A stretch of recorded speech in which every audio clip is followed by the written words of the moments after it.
Y ahí los tenemos circulando con las ruedas laterales.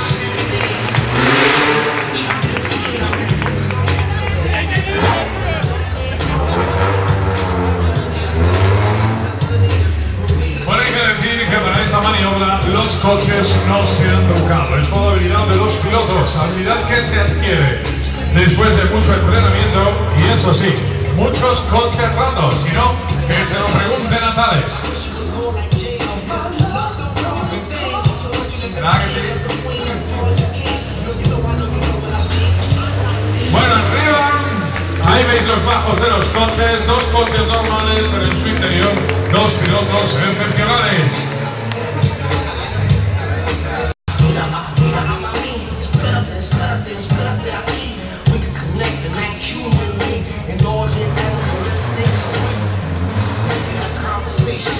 Ahí los tenemos.